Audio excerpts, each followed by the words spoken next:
Hello, this is Nadeem Hassan and you are watching my YouTube channel Mechanical Skills।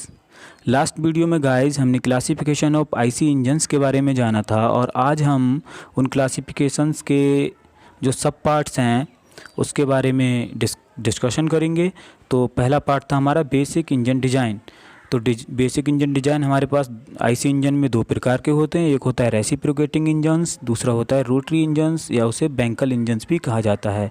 Reciprocating engine को हिंदी में प्रत्यागामी engine या piston का engine भी कहते हैं। इसमें एक या एक से अधिक piston up and down move होते हैं और रेसिप्रोकेटिंग मोशन प्रोड्यूस करते हैं। रोटरी इंजन या बैंकल इंजन जिसे घूर्णी इंजन कहा जाता है। अगर डेफिनेशन की बात करूं तो इसे बोल सकते हैं an engine that produce rotary motion और that has a rotating part, कि एक इंजन जो रोटरी गति पैदा करता है जिसमें एक घूर्णन भाग होता है। तो ये कौन सा मोशन प्रोड्यूस करता है? Rotary motion. और हमारा रेसिप्रोकेटिंग इंजन कौन सा करता है? Reciprocating motion. Cycle of operation या वर्किंग साइकिल जिसे बोलते हैं, तो दो होते हैं इनमें, एक ऑटो साइकिल होता है, दूसरा डीजल साइकिल होता है। ऑटो साइकिल को हम एसआई इंजन भी बोलते हैं और डीजल साइकिल को हम सीआई इंजन। एसआई इंजन का मतलब होता है गाइस स्पार्क इग्निशन इंजन्स और सीआई का होता है कंप्रेशन इग्निशन इंजन्स। और गाइस ये जो चीज़ें हम पढ़ रहे हैं ये हमारा आईसी इंजन का सारा कुछ बेसिक्स हैं। इसके बाद हम अपना आईसी इंजन चैप्टर स्टार्ट करेंगे। तो नंबर ऑफ स्ट्रोक की बात की जाए तो एक 4 स्ट्रोक इंजन होता है, दूसरा 2 स्ट्रोक इंजन होता है।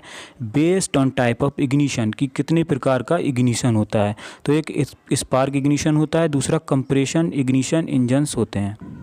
स्पार्क इग्निशन इंजन में क्या होता है कि spark generated through an external source, कि जो इसमें जो स्पार्क होता है वो कहाँ से जनरेट होता है? एक एक्सटर्नल सोर्स, यानी इंजन जो होता है तो इंजन में जो एक एक्सटर्नल सोर्स होता है, जैसे स्पार्क प्लग होता है हमारा, तो वहाँ से जनरेट होता है और उससे क्या होता है? कंबशन होता है, यानी वर्न आग लग जाती है।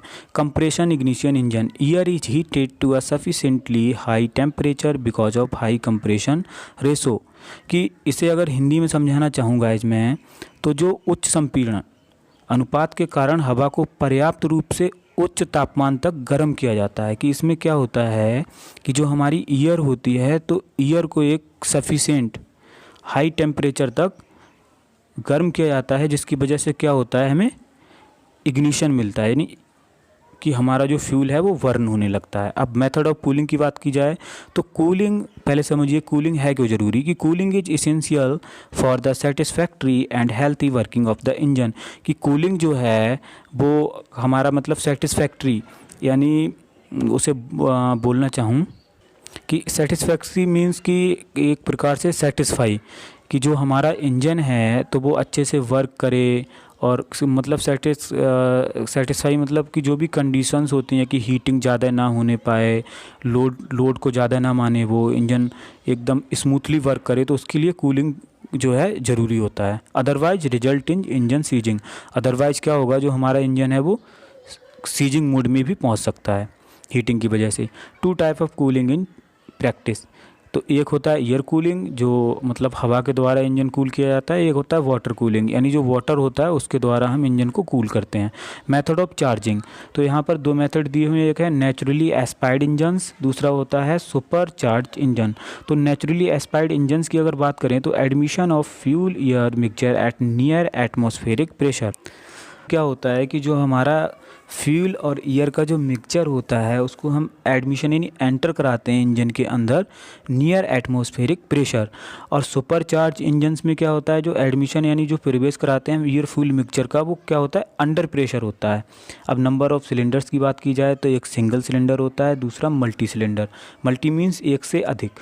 टाइप ऑफ सिलेंडर अरेंजमेंट, तो कैसे कैसे होते हैं? इनलाइन वर्टिकल इंजन होता है, बी टाइप इंजन होता है, हॉरिजॉन्टल इंजन होता है, अपोज्ड सिलेंडर इंजन और डब्ल्यू टाइप इंजन या रेडियल इंजन।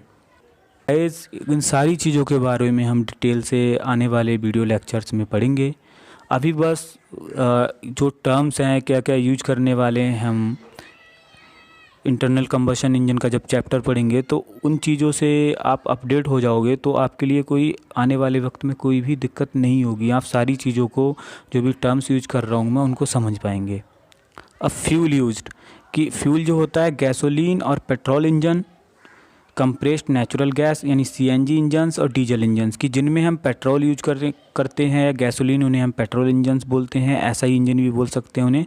और कंप्रेस्ड नेचुरल गैस यानी सीएनजी जिसमें यूज करते हैं उन्हें हम गैस इंजन या सीएनजी इंजन भी बोल सकते हैं। डीजल इंजन जिन्हें हम सीआई इंजन यानी जिनमें हम डीजल यूज करते हैं। फ्यूल सप्लाई, तो फ्यूल दो प्रकार से सप्लाई होता है इंटरनल कंबशन इंजन में। एक होता है कार्बोरेटर टाइप यानी फ्यूल सप्लाइड थ्रू कार्बोरेटर, कि जहाँ पर कार्बोरेटर के द्वारा हम फ्यूल को सप्लाई करते हैं उसको हम कार्बोरेटर टाइप बोलते हैं। और जो इंजेक्शन टाइप यानी fuel injected into the cylinder, कि जो हमारा पिस्टन होता है तो पिस्टन क्या करता है, फ्यूल को इंजेक्ट कराता है सिलेंडर में जस्ट बिफोर इग्निशन, कि जलने से थोड़ा सा पहले।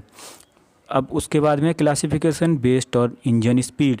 तो देखिए गाइज, 3 प्रकार के इंजन होते हैं, लो स्पीड, मीडियम स्पीड और हाई स्पीड। तो अगर कोई हमसे आईसी इंजन के बारे में पूछेगा तो लो स्पीड जो है हमारा इंजन वो up to 500 RPM, RPM means होता है रोटेशन पर मिनट, कि इतना होगा तब उसे हम लो स्पीड बोलेंगे। और मीडियम स्पीड यानी 500 to 100 आरपीएम, तब उसे हम मीडियम स्पीड बोलेंगे। हाई स्पीड अबव यानी 1000 से अबव आरपीएम होगा तब उसे हम हाई स्पीड बोलेंगे। लो स्पीड होता है up to 500 RPM, medium speed होता है 500 to 100 आरपीएम, हाई स्पीड क्या होता है above 100 RPM. Classification based on application, कि एप्लीकेशंस का मैंने आपको प्रीवियस जो मेरा लेक्चर है उसके बारे में बताया था कि एप्लीकेशन का मतलब होता है किसी चीज़ का प्रयोग करना, कि उन चीज़ों को हम कहाँ कहाँ पर प्रयोग कर रहे हैं।